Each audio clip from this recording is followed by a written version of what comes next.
For Project Connect, I learned how to fly fish. And the reason I chose this is because I've always enjoyed fishing, and I've always wanted to learn how to fly fish, so I figured this would be a good opportunity to do that.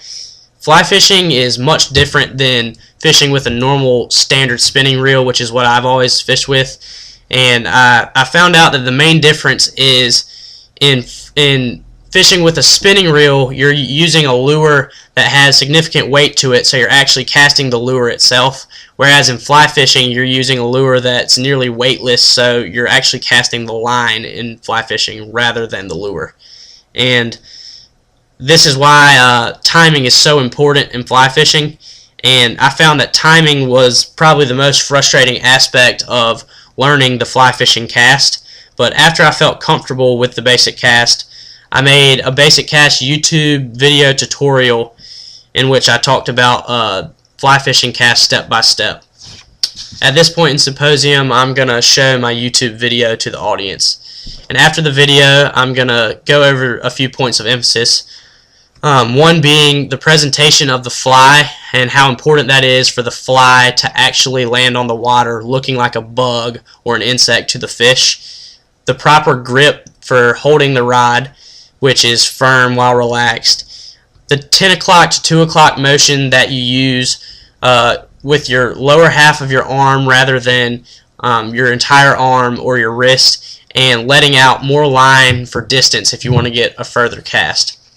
For my research paper, I wrote about the negative effects of the BP oil spill. This relates to fly fishing because the spill had a significant impact on fish and wildlife. I included some of the most striking effects of the oil spill in a Glogster that I created. And at this point at Symposium, I'm going to pull up my Glogster and show that to the audience. In the Glogster, it shows 3 main areas that were affected by the oil spill most. And I'll start with environment, saying that the BP oil spill oiled more than 1,000 miles of Gulf Coast shoreline. It destroyed plant roots and caused erosion of marshes, and it destroyed key vegetation, which degraded wetlands. Chemical dispersants were used to clean up the oil spill by people who were cleaning it up, and these actually ended up worsening the effects on the environment. Fish and wildlife was also hit very hard by the oil spill.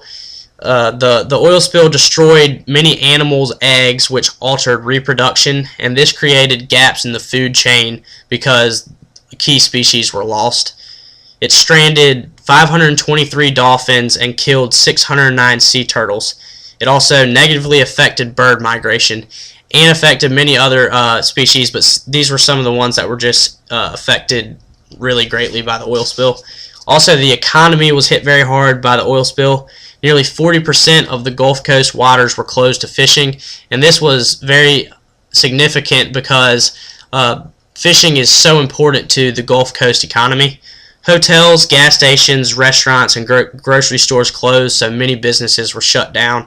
And it was predicted that at the time of the oil spill, the 2011 tourism sector would lose $20 billion, so this just kind of puts it into perspective how great the impact was of the BP oil spill on the economy. And I basically had a great time learning how to fly fish and doing my research paper, and I really enjoyed the project that I did with Project Connect.